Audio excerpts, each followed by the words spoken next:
It's time for Pure Performance.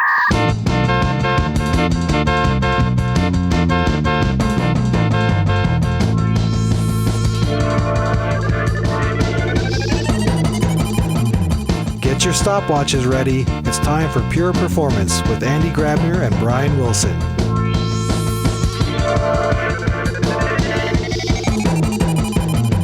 Hello, everybody, and welcome to another episode of Pure Performance. My name is Brian Wilson, and as always, I have with me my wonderful co-host. Hi, Andy. Hey, what's up, Brian? Nothing. I had a weird dream. I got to tell you about my dream. Yeah. So this was a weird one. You know, I had this dream that you and I started a podcast together, like a long time ago, 2015, I think, and that today we were recording our 200th episode or something. It was a very bizarre dream, and I don't know if it's real, but it's really cool if it is. 200 episodes. Yeah. Are you that serious? That doesn't include all the perform stuff. Yeah. Yeah. So. Wow, 200 episodes, and I mean, we couldn't have found a better guest and a better topic. Well, before we go to our guests, I want to give a special shout out to any of our listeners out there, especially for any who've been with us since the beginning. Because, you know, without people listening to it, we wouldn't be allowed to keep doing this. So big thank you to everyone who's been here. But the people who make it all possible, as you're getting to, are our guests, right? Nobody would want to hear you and I talk to each other 200 times. Especially when we look at the download statistics, those that we do solo, they are typically not as well rated. Anyway, hey, we wanna not keep Marcelo waiting. Marcelo, thank you so much for being on the show. I'm just looking at your LinkedIn profile, which we also link to in the description, and it says research on cloud system optimization and sustainability, which is very hot topics. Before we dive into the topic, Marcelo, can you just introduce yourself a little bit to our listeners, like who you are, what you do, and what actually brought you to the place where you are right now? Yeah, sure. I'm trying to do it quickly. First of all, thank you for the invitation. So I'm very glad to be part of the podcast. To be a nice experience to be here. Mm-hmm. And so I'm Marcelo Amaral. I'm actually from Brazil, and I did my undergrad in Brazil, and I went to Barcelona, Spain for my PhD, where I was working at Barcelona Supercomputer Center for 5 years with collaborations with IBM Research. And after I finished my PhD, I went to IBM Tokyo for a postdoc, and then I became a regular researcher employee in IBM. My background, it's also performance, as you guys. So my PhD is related to performance analysis and optimization on the cloud, HPC and cloud. Also, I was doing things related to that. And when I joined IBM, I was working on performance analysis of workloads on the cloud, especially microservice, to try to understand the bottlenecks, where performance problems are coming from, all the hard problems, and that's the classical problems when we are analyzing applications. And after that, IBM acquired the Red Hat, and we had some collaborations between IBM Research and Red Hat. And I joined the project that's called KubeVirt, which is a project to create virtual machines on Kubernetes ecosystem. And I was responsible to do performance analysis and optimization on KubeVirt, especially for scalability analysis. I created the CI/CD pipeline for performance analysis in the KubeVirt, and then after that, I joined the Kepler project. The Kepler is the project to measure the energy consumption of applications on the cloud, and that is a project that it started with Red Hat, and IBM joined efforts to improve the project. Yeah, that's the quick background. Thank you. It's awesome. Yeah, and if people want to connect with you, because obviously you have a really cool background tying it to performance, our podcast was initially launched to really talk about performance engineering topics. That's why, pure performance. Before we dive into the sustainability topic and more into Kepler, I got a question for you. So you said you've optimized and analyzed performance problems in microservice environments on Kubernetes or in containerized applications.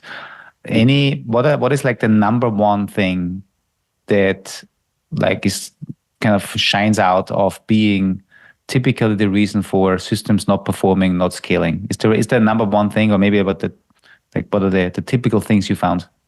Well, it's many things, of course, but I would say the two things are most important ones. First, network.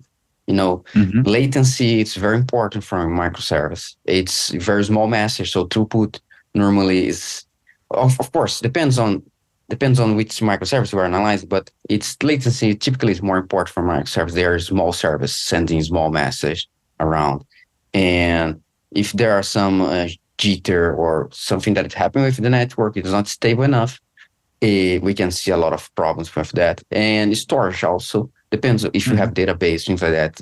Storage impacts a lot. And if it's distributed storage system, so then it's network plus storage, isn't it? So it's hard also to isolate when you have distributed storage to see what's the problem is really the storage or the network. But I would say that these are the most common thing that impacts the performance. CPU is important, but I think this is not the first number one thing that happen. But there are a lot of things that impact the performance of microservice. But I would say these two. Start with that and say the other parts. Yeah. Yeah, and obviously it makes sense, right? If you think about that traditional architecture, like monolithic, you put data in, a lot of activities happening, and then you get data out and you send this over the network. Now with microservices, you are breaking up this problem into smaller individual pieces, and you always have to, send the individual pieces of the result to the next service, and things have to be stored somewhere in caches or wherever it is. So it makes a lot of sense that there's more constraint and more pressure on these systems that connect the microservices.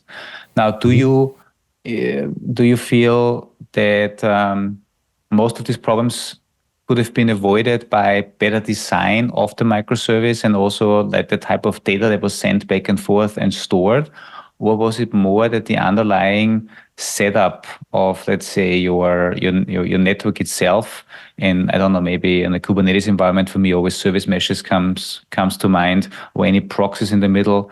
Was it more like the underlying system was not properly configured and sized, or was it more an application architectural issues of not like implementing the microservice well enough? Yeah, again, so everything that you were saying, so both can impact the performance, isn't it? So I would say that the design decision is important, of course. If an application is created with the monolithic in mind, so it means it's not full parallelized, it has dependence, synchronization problem, it will hard to scale, isn't it? So, but if it can be more independent and the requests can go more parallel, you don't have like single queue. It's typically we see queues in microservice, but it's something that impacts the scalability and performance. So, or maybe multiple queues. So it should have in mind like parallelism, and then performance will be better for that. Especially if it's a lot of parallelism happens. Latency between service can be minimized. It's like you don't see too much the latency of one request because the other request is going well. So things like that. So it's getting better. Then I would say the design decision is also impacts that. Yeah. It's interesting, Andy. I think we've been talking about this, or at least internally. I don't know if we've talked about it much in the podcast, but I think especially when you're going from monolith to microservice, the idea of properly modeling that setup, observing that setup, and then tweaking, right? Because it's very tempting to just take, here are my different functions, let me break them out into microservices, and hey, I'm in microservices now. What we've seen, or at least what I've been aware of, is sometimes people go ahead and create, I don't know if this is a real term or not, but there's this idea of like a nano service, right? Something that's way too small that like you shouldn't have even broken out. All you did was add network latency, which feeds back into what you're saying. But I hadn't even thought, not that I'm doing computer programming, but I love this idea of, making sure you can run things in parallel, and also queues being a problem, right? I don't think I've heard about that, at least not in my world. But it goes back to that idea of microservices isn't just picking what you want to run in a microservice. It's a real design consideration, and you have to spend some time experimenting and see how it runs, and then tweak and fine tune it, so that you get that performance out of it. And it's almost like some of the common problem patterns we've seen in traditional performance, where these ideas have been around for quite a long time. I mean, we've been talking about proper microservices for a while, but it sounds from your experience that this is still a very, very common issue. Yeah. Cool. Hey, Marcelo, thank you so much. But it's always interesting when we have somebody with the performance background on the call to just to discuss a little bit about the stuff that Brian and I know about. But this podcast was actually triggered by Henrik Rexed, one of our colleagues, and I think you've worked with him on as he was looking into Kepler in his Is It Observable channel. And then he also pointed me to a blog post that, folks, if you're listening to this and you want to read that blog post, the link will be in the description. It's called Exploring Kepler's Potentials, Unveiling Cloud Application Power Consumption. And it was a guest post by you and some other colleagues on the CNCF, on the Cloud Native Computing Foundation blog, really talking about how Kepler gives you the insights into the actual consumption of power in your applications, and kind of tying this back to these design decisions and implementation decisions, right? Every decision we make in the end needs to be powered by the system they run on. And so power consumption always should be on top of our mind. Marcelo, can you tell us a little bit about the Kepler project and what type of data it produces and what type of use cases it enables, and also how you see people using Kepler? Yeah, of course. I think, first of all, I will start with some introduction, motivation about the project. So energy consumption, I like to think there are two ways to see the importance of that, to measure energy consumption. First of all is money. So cloud providers, the infrastructure, they are paying a lot of money for energy. Right now, the energy consumption costs are not completely exposed to user. So user just rent like the resource and pay, without the knowledge of how much energy it's being, costing to maintain those servers. Some servers consume more energy than the others. There are some difference on that. And especially if we go for the AI workloads now that's using GPUs consumes a lot of energy. And this is the capacity planning must be analyzing the energy consumption of the servers on the cloud infrastructure. If we go for public cloud or private cloud, this is all things that need to be analyzed. The other aspect is, I would say, the social responsibility of the, CO2 emissions, the global warming, all of these things that we have been, hearing for years. And the energy, the data centers is consuming a lot of energy, again, especially for AI workloads. And it's something important to pay attention to that. So if we think for example, ChatGPT, it's being trained on a lot of computers. So, and it's not only one training shot. So it's retraining all the time. So it's consuming a lot of resource, a lot of energy, and it can be like some sustainability problem. So the first thing is to bring awareness for people. People need to know how much energy is really doing, isn't it? So what's the energy consumption of data center? There are some analysis for that. I don't remember exactly, the projection for that, but it's like there are some comparison between US that data centers consumes like thousand of home appliance energy consumption. So it's something big that we need to really pay attention on data centers. And then that's what the Kepler project comes from. It's to the first aspect is to enable observability, to expose the energy consumption of map the energy consumption of host to application. This is not an easy problem. So, and there are some ways to solve that. So then I'm going to like describe a little bit about that. There is there is no way to right now. There is no harder counters on the CPU or on the machine to account the energy consumption of application for instructions, for example, that it's running. Storage operation, CPU operation, memory operation. There is no hardware counter calculate the energy consumption, accumulating that on the hardware. So we need to do that in a software-based form. What we do now, it's the way that we do it simple, but it comes with a lot of challenge. Okay, so think about that. The energy consumption. There are two aspects of energy consumption. First, what we describe is the idle power with a constant power consumption that when nothing's running the machine, there is something being energized in the node and it's consuming power. And there is the dynamic power, where is the power that is associated with the load. Okay. So the static power, there is like the GHG protocol that defines what's the fair association of power consumption to applications. And it's defined that the static power consumption should be divided based on the size of application.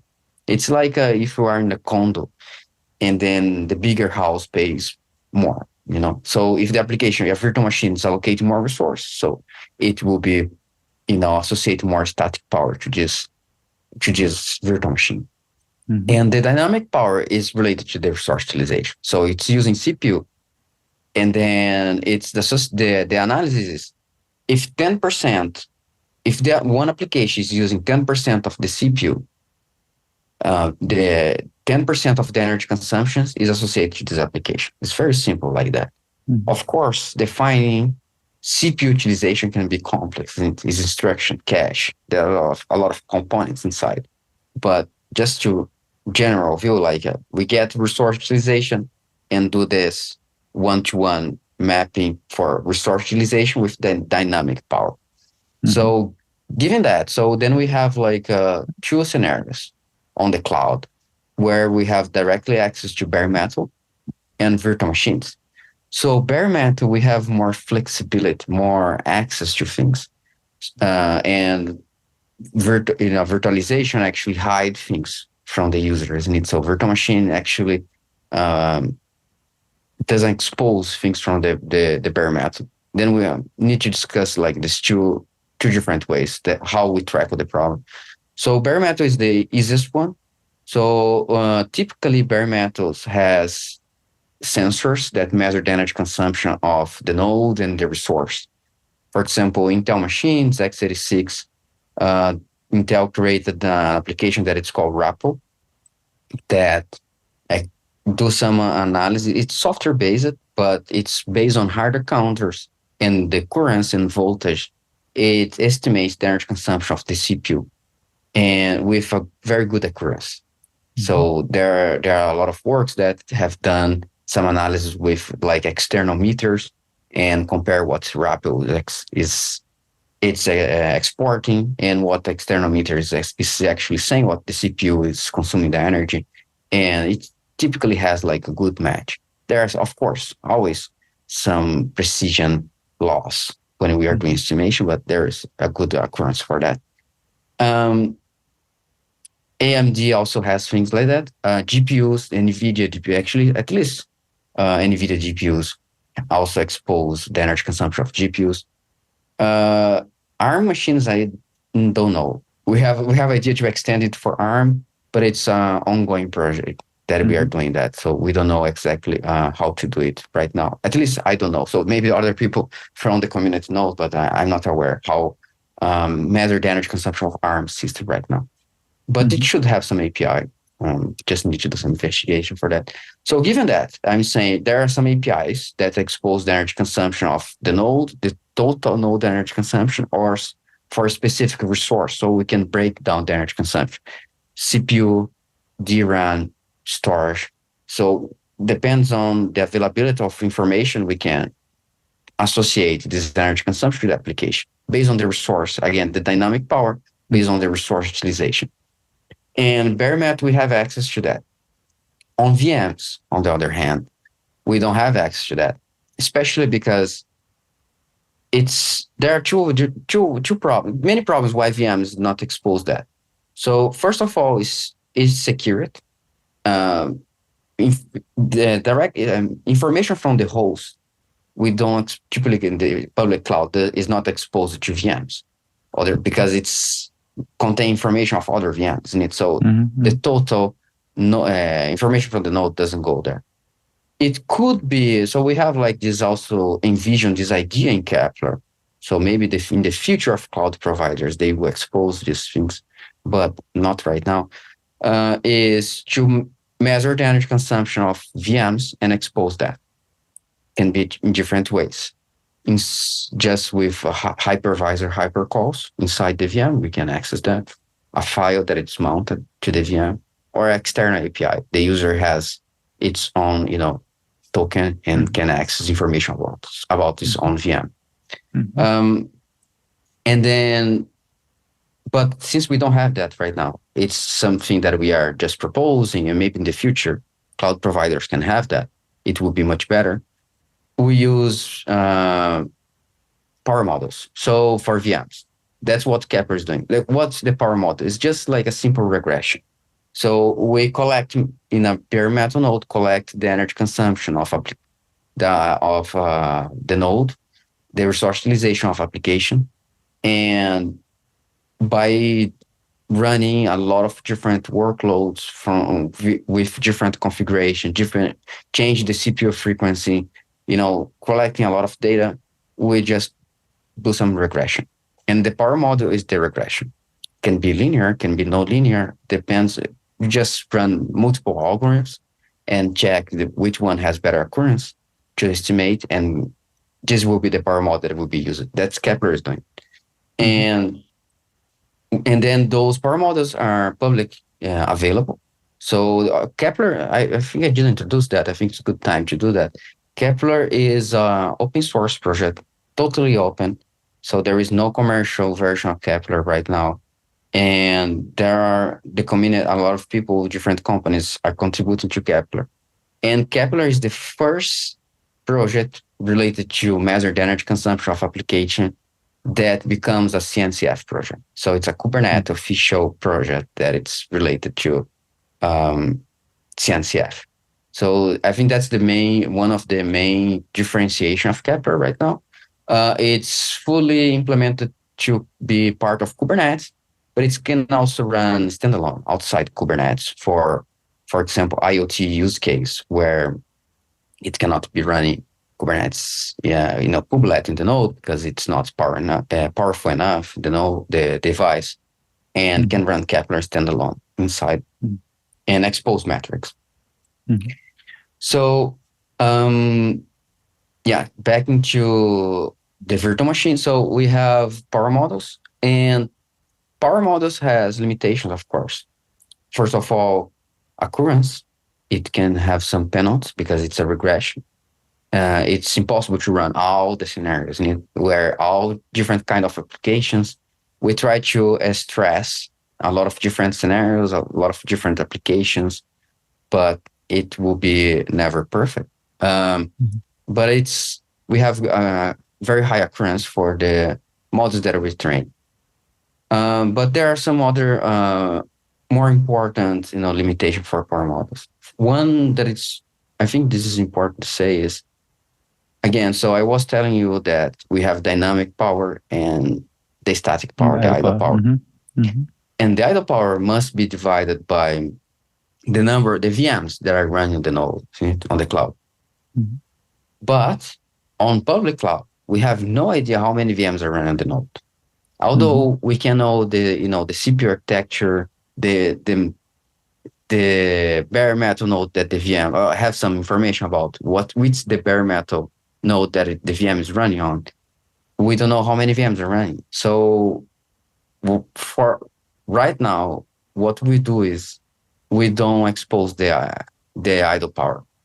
We just focus on the dynamic power for the public cloud. Okay. So when we are in the bare metal, we have all of the informations. And then I would say this is one of the challenge. The second challenge, I think this is also very important, is power models are architecture dependent. So if we create a power model that is related to, some specific CPU model, it will be different in different model because it's different CPU model has the power consumption curve differently. So it's not only the baseline, idle power, but how the energy consumption increase with the load change. Number of CPUs also impact, hyperthreads also impact, and all of this information is important. So we need to have power models specific for CPU models. And then for public cloud, especially for example, Amazon cloud, there are a lot of different machines. So there are some efforts now for the community to create power models. Actually, Kepler, we have in mind that we ask the community to contribute. So if different companies can come and help to create power models for different nodes, and everything it's open, we are always improving how the way that we train the power model to make it easier for people to contribute for that. And if someone has a different, CPU version, different, even not only for servers, it can be like for end users like laptops. Since people can sometimes run things like that and just want to know what the application is consuming in their laptop. So, and Kepler can also run that. So, but it's a different CPU model. So you need to train a power model for that. And this is something that the community can help, and so that's actually a good maybe reminder, folks. First of all, we will link to the blog post. We will link to the Kepler project, and there's actually a really nice overview of Kepler, the architecture, where you also see the online learning model server. I guess that's where you have your energy models in, and where people can actually then, as you said, contribute the energy consumption both in idle and also in the dynamic stage, because this is, I think, obviously the great benefit of having a big community that works together, because there's so many different hardware settings out there. And if you already have a model that knows, what's the energy consumption for idle versus static, then you can do the actual calculation. Yeah, that's really good. Yeah, definitely. So so if people can join efforts, it will be very welcome. Especially for trained power models. Yeah. So Marcelo, I know you obviously know Kepler in and out, and that's why it's fascinating to listen to you. Also, listening to what are actually the challenges, what problems do you solve, how do you solve it, the difference between on-premise, like bare metal, and in the cloud. From an end user perspective, because you mentioned earlier that capacity planning, everybody that does capacity planning must look into energy consumption. So Kepler is a great way to get this level of insights. Can you quickly tell us what you see out there as people get started with Kepler? What are the first things that they do to fully leverage the data that comes out? What are the biggest wins and the fastest wins that people can achieve with Kepler? Yeah, as I was mentioned to you, first we have observability, so people can be aware and understand what's the energy consumption. And there are some techniques, especially in the implementation of code, to minimize, try to minimize the energy consumption of applications. So it's not fully clear for everyone but there are some techniques. For example, if the application it's waking up the CPU too much time, it's called like a power virus, because it's make too intensive request to the CPU, and it's changed the power mode of the CPU. So from the energy saving perspective and to full performance and start to consume more energy. So I think the first thing is the developers can get the energy consumption of application and try different things and try to understand. Also discover that it's still like a open research area to understand how to minimize the energy consumption of application. So observability. And the next thing is the optimization. So optimization can be in different ways, as I mentioned, changing the code, or resource allocation. So there are different perspectives, like when you are, it's, if you are, there are some definition like if you are running less application in a node, the node is less energy efficient because the load is not linear. So with the energy consumption, if you have more load to the node, it's consuming less energy. If you have less node spread in different nodes, something like that. So then you can do consolidation.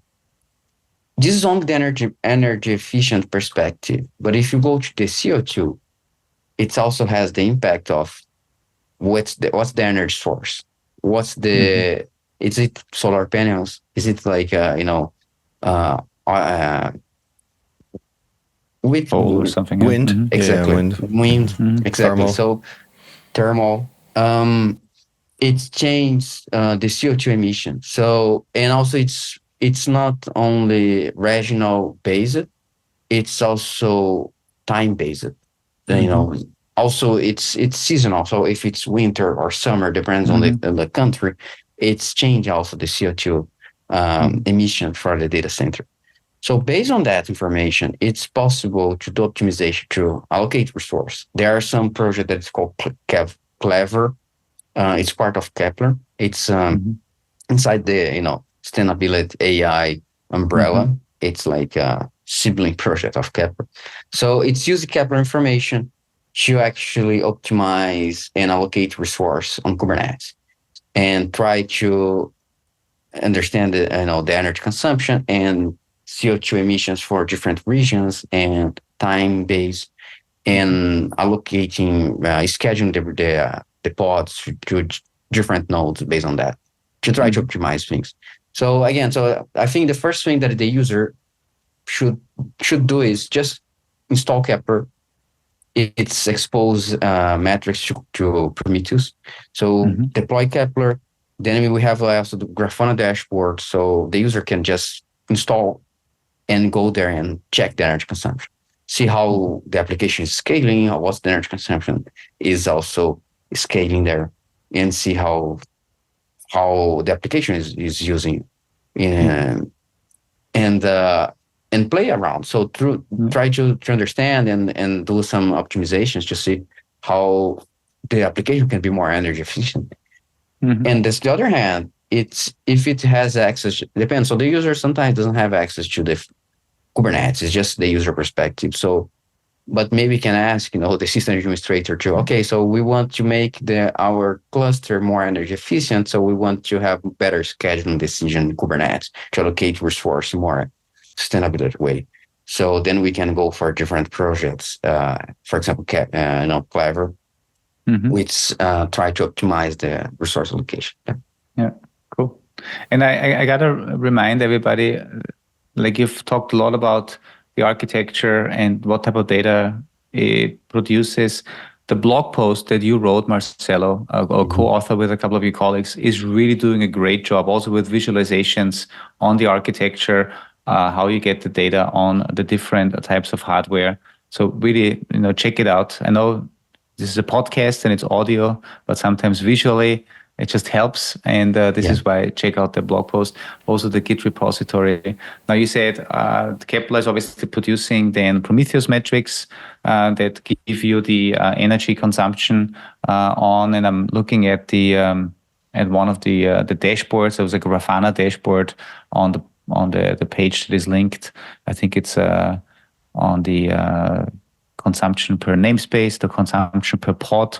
Obviously, you can do all of your analytics. You can probably then also do compare different versions and different different versions of Kubernetes, different versions of your software, different versions of the stack.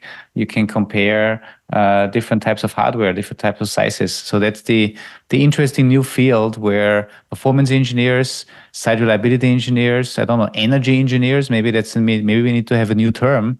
That energy optimization engineers that need to do all this, because I don't think we can ask every developer to really, by default, just get all this data and analyze it. Then there needs to be some entity in an organization that really knows what to do, how to get this data, what to do with it, and then mentor and help engineers to actually optimize. Yeah, they would need a cool definitely. name. Sorry, yeah. No, I was just saying they would need a cool name, not just like energy engineers. They'd have to come up with something a lot cooler sounding than that. Sorry about that, Marcelo. What were you going to say there, Marcelo?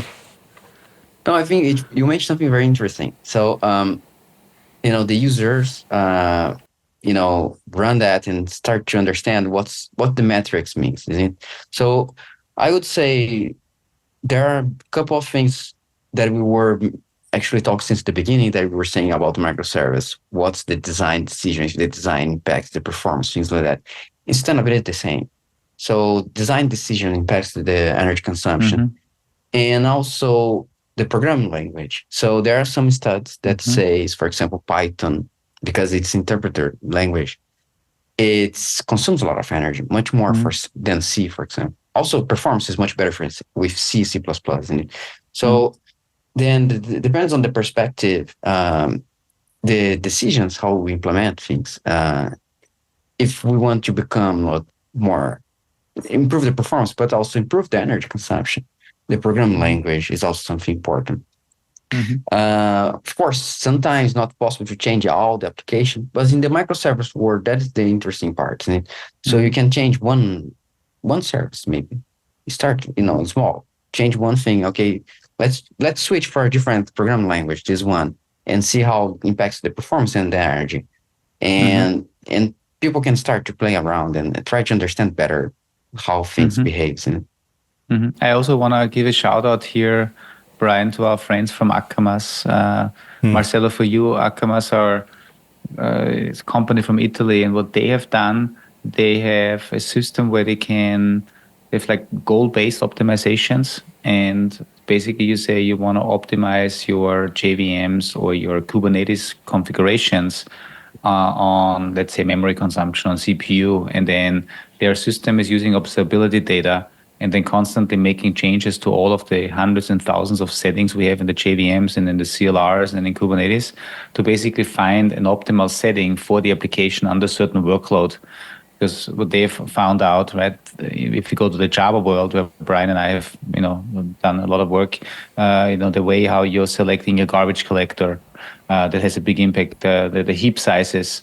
And so optimizing the settings is something that can also win you a lot of improvements from a CPU memory perspective. Yeah. And it's a very good point. So it's classical to analyze the performance of all of those, fine-tuning things.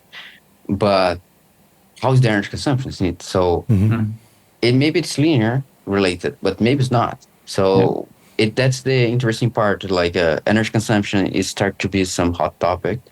And we are trying to not only analyze the performance, but also check how the energy consumption is related, of tuning applications as well.